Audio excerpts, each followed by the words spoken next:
तो उन गीदड़ों को मैं आज इस मंच के माध्यम से आपके इस मीडिया के माध्यम से बताना चाहता हूँ कि शेर अभी मरा नहीं, शेर जिंदा है। और गीदड़ों अपनी वापस है ना, जिस गुफा से उसमें वापस चले जाओ। ये अभी अपने आप को बड़े नेता बन रहे हैं। तो नेता बनकर मैं पूछना चाहता हूँ कि भाई आप तीन पीढ़ी से राज कर रहे हो। तीन पीढ़ी तक इन्होंने राज किया और तीन पीढ़ी राज करके मैं इस मीडिया के माध्यम से यह सवाल पूछना चाहता हूँ कि मेरे 20 साल या मैं 15 साल कहूँ और इन तीनों बाप दादाओं की जन्मकुंडली के खोजे तो मैं समझता हूँ कि मेरे 15 साल भारी पड़ेंगे। विकास की बात करूं, विकास की फूटी गोड़ी किया नहीं, केवल झूठे आश्वासन देना। बाप बेटों की दादा की ये हमेशा परिपाटी रही है। झूठ बोलो, झट बोलो, जोर बोलो वाली प्रीति पे चलते थे ये लोग और किसी व्यक्ति से बात तक नहीं करते थे। अब मैं आने के बाद पता चला कि विधायक क्या होता है। अरे विधायक तो वो होता है जो जनता के बीच में जाए, काम करे, जनता के दुख सुख में काम करे। अभी भी आपने 5 साल का आपने हिसाब किताब देखा होगा कि अगर कोई बेचारा ब्यावर क्या चला गया, बोले मिस्टर कहाँ से आए तुम, कैसा मैं भीम साहब, ये क्या, बोले ब्यावर है। अच्छा ब्यावर है तो बोले कि मैं एमएलए कहाँ गाँव, बोले भीम गाँव। तो यहाँ बोले फिर वहां मिलिए मेरे से, वहां पूछे बोले वहां किससे मिलना है, वहां पता कर लेना, मैं कब आऊंगा। तो ये कोई विधायक की वो परिपाटी क्या। आज तभी तरस हो गया जनता ने, वो तो देखो अंधे के हाथ बटे लग गई। एक वो अजय सोनी खड़ा होने से उसको एक मौका मिल गया तो 35-36 वोट से जीत गया तो अपने आप को समझा कि मैं तो बहुत बड़ा नेता बन गया। अरे नेता ऐसा बना भाई, बातें करना ही मुश्किल। यहाँ तो 3 विधायक बन गए, बाप अलग बेटा अलग, और इन्होंने भ्रष्टाचार की दुकान खोल दी और ये मुझ पे आपसे लगा के और एमएलए भ्रष्टाचार। मैं तो ये बोलता हूँ एक भी अगर कोई भ्रष्टाचार का आरोप मेरे पास सिद्ध करते तो मैं राजनीति छोड़ के वापस बैक टू गुजरात चला जाऊंगा। लेकिन इनकी भ्रष्टाचार किताब मैं खोलना चाहता हूँ। 9 करोड़ की गिट्टी एक आईएफएसएल कंपनी थी जस्सा खेड़ा में, वहां दिन दहाड़े खोल मतलब लूट करके मतलब लेके, और जितने भी सरपंच थे क्षेत्र के सरपंच एडवांस पैसे लेके फिर वो गिट्टी सप्लाई की। ऐसी गिट्टी जैसे उनके बाप की है। और जब जो गिट्टी जो मालिक था तो एक बार आया तो इनका बेटा, इनका भाई जो लक्ष्मण सिंह का बेटा अनुराग सिंह, उसने उससे जो बोला भाई ये गिट्टी क्यों भेज रहा हूँ, तो वो ठेकेदार को बोला भाई ये गिट्टी, तो बोले मैं अनुराग सिंह से ले रहा हूँ।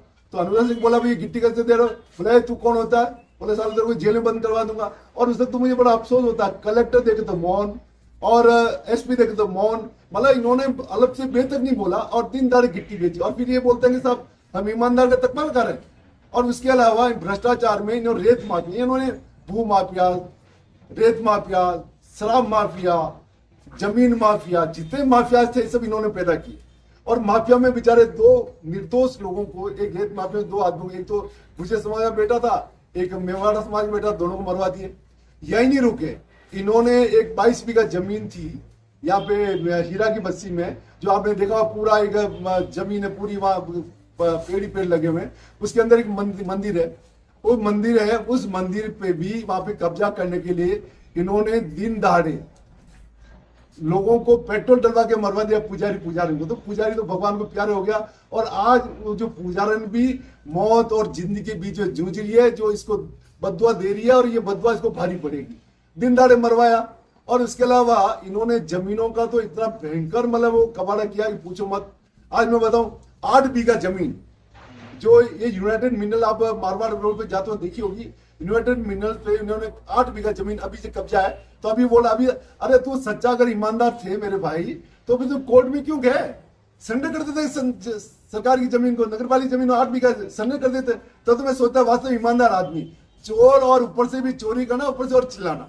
और यही नहीं, इन्होंने जो अभी ये यूनाइटेड ग्रेनाइट मिनरल्स जो अभी फैक्ट्री डाली है, वहां भी भयंकर भ्रष्टाचार, जमीन भी वहां पे लोगों की जमीन, SC ST की जमीन, साथ मरे हुए लोगों की इन्होंने फर्जीवाड़ा कर, इसकी मैं इनकार भी करवा रहा हूँ, फर्जीवाड़ा करके वो कोडियों की जमीन उसको करोड़ों की बता के 2 बेचारे जैन समाज के लोग थे, ईसरमन का सरपंच है, एक निका चमचा है, क्या नाम उसका, पिंटू गांधी, इनको मतलब बेच दी और उनको पार्टनर बन गया। उसकी तो फूटी गोड़ी लगी नहीं, खाली जमीन कब्जा करके। कुछ जमीन थी पूर्व हमारे मोर सिंह जो इनके चाचा जी थे, क्या नाम ने, लक्ष्मण सिंह जी के, उनकी जमीन थी 2.5 बीघा, और उस जमीन को करके 20-25 बीघा जमीन करके वो आराम से फैक्ट्री चला रहे।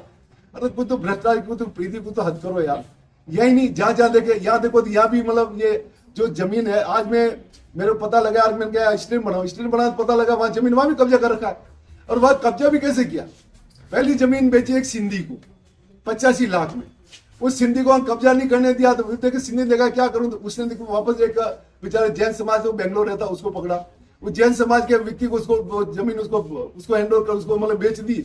और बेचने के बाद बोला तू क्या मांगता, बोले जमीन। अभी भी अगर मैं उसका कभी मैं जांच करवा रहा हूँ, जो जमीन वास्तव में इसकी हक की जमीन है वो तो छोटी, और जो बिलाना जमीन जो स्कूल के ग्राउंड की जमीन है उसमें कब्जा करके उस बेचारे जैन समाज के व्यक्ति को दे दी। तो इससे एक बड़ा और क्या भ्रष्टाचार हो सकता है। और ये मुझे बोलता है कि अरे बोला हरि सिंह ने आतंक मचा दिया, आतंक मचा दिया। अरे हरि सिंह का तो मैंने एक भी फूटी कोड़ी का कोई अगर कर दे ना कि भ्रष्टाचार का प्रूव कर दे तो मैं बोलूँ जो कि मैं सर आ जाऊं। इन्होंने इतना भ्रष्टाचार किया। और दूसरा विकास की बात कर, विकास किसको बोलते हैं? विकास तो देखिए, अगर ये बाप दादे अगर आज से 40 साल 50 साल पहले कॉलेज खुला देते ना, तो मैं समझता हूँ हमारे कितने युवा जवान, कितने हमारी बेटियां कोई शिक्षक बनती, कोई आईएएस बनते, आईपीएस बनते, कोई हाई मतलब हमारा हाई स्कूल होता है, कितने बच्चे क्वालिफाई होते। लेकिन ये सोच नहीं थी, इन्होंने ये सोच रखा कि अनपढ़ रखो ताकि हम राज करते रहे। ये तो मैं आने के बाद 2003 के बाद में ये विकास क्या होता है जनता को अब मालूम पड़ा।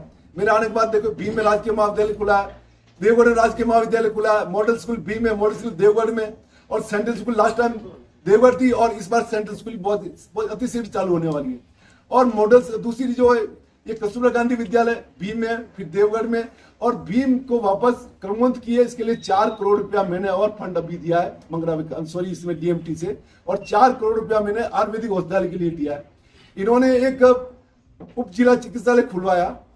अरे यार शर्म करो, 2.5 बीघे में कोई उप चिकित्सालय बनता है क्या? वो भी स्कूल की जमीन को हड़प के। अभी भी बेचारे वो स्कूल का जहाँ वहां पे स्कूल का जो ये अपना कृषि उपयोग के लिए क्लास चलाने के लिए वो जमीन है, इसके ऊपर ही कब्जा कर लिया इन्होंने और दिन दहाड़े करके वहां पे खुलवा दिया। अभी भी मतलब ये जनता इसको रो रही है। आज ये बताइए, आज मैं वो उसी मैंने मेडिकल कॉलेज सॉरी है हॉस्पिटल में शिफ्ट किया वहां पे। आज वहां जाके देखी बिल्डिंग कैसी बिल्डिंग बनी है। इसको कहते हैं बिल्डिंग, इसको कहते हैं आते वहां पे। और यहाँ ऐसा थोड़ी कोई हमारे कोई इनके थोड़ी वही कांग्रेस बीजेपी वाला तो कोई सिस्टम ही नहीं। देखो जीतने के बाद कोई कांग्रेस बीजेपी नहीं होती है, सब मेरे में सब गाँव इसी नाम मैंने काम किया और जनता में मैंने आज तक कभी ऐसा कोई भेदभाव नहीं रखा, कोई पार्टी पॉलिटिक्स नहीं किए। केवल जीतने के बाद में सबका सब मेरा वो करके मैंने काम किया। अभी यहाँ पे डूंगा जी गाँव में वहाँ स्कूल जो वहां से वहीं से आ रहा हूँ, तो वो बोले साहब बोला शिक्षक ही नहीं है ना भवन है, एक खाली 3 सेल लेके बैठे हैं। तो उस 3 सेल में कैसे भाई इंग्लिश मीडियम पढ़ाई जाएगी? इनको कम से शर्म आनी चाहिए। कब स्कूल खोली तो उससे पहले कम से कम जो संवैधानिक जो चाहिए भाई जमीन चाहिए, जमीन के साथ शिक्षकों की भर्ती करनी चाहिए, स्वीकृत पद होते तो ज्यादा शिक्षक लगते। और दूसरे इन्होंने जो स्कूलों खोली, स्कूलों में क्रमबद्ध तो कर दी, लेकिन वहां अब शिक्षक स्वीकृत नहीं होता, कहाँ से पढ़ा, कौन पढ़ाएगा? तो ये इनके कारनामे हैं। केवल बस एक राजनीतिक षड्यंत्र था कि राजनीतिक ऐसे षड्यंत्र करके वापस हम सत्ता में आ जाए और फिर जनता को बेवकूफ बना के लिए। जनता बहुत समझदार है, इनको जवाब दे दिया इन्होंने। हत्याकांड हुआ था, कन्हैया हत्याकांड हुआ तो उसके जो सरगना थे वो भागते भागते भीम पहुंचे और भीम में टोगी में जाके उनको ट्रैप किया गया। और ट्रैप करने के बाद में ये सब चीजें हमारे पूर्व विधायक सुंदर संजीव गवारा नहीं हुई। यहाँ इस जगह डाबंगले बैठ के इन्होंने कभी 60-70 हमारे निर्दोष लोगों को फंसाया और वो आज भी बेचारे वो कोर्टों के और वो चक्कर खा रहे, कुछ दिन तो पड़े रहे और कई हाई कोर्ट से जमानत हुई है। तो ये तो हिंदू विरोधी व्यक्ति है और बातें करता मैं बोले कि अरे मैं तो हिंदू। अरे हिंदू की बात करने वाले भाई, कम से कम उस वक्त तो कम से कन्हैया हत्याकांड हुआ उसमें तो कम से कम थोड़ी ये तो दिखाता जो अपने आदमी को तो नहीं फंसाता। और आदमी फंसा ही नहीं, इन बेचारों को इतना मतलब बेइज्जत की है कि बाजार के बीच में कपड़े खोल के इनको निकलवाए, नाखून तक निकाल दिए इनके। और वहाँ मुसलमानों के जो ये मस्जिद थी वहां जाके इनको वहां जाके वहां जहाँ नमाजी थे वहां जाके इनको नतमस्तक करवा रहे हैं। मतलब इससे बड़ी शर्म की बात हो क्या सकती है? और अपना आपको बोलता है हिंदू है?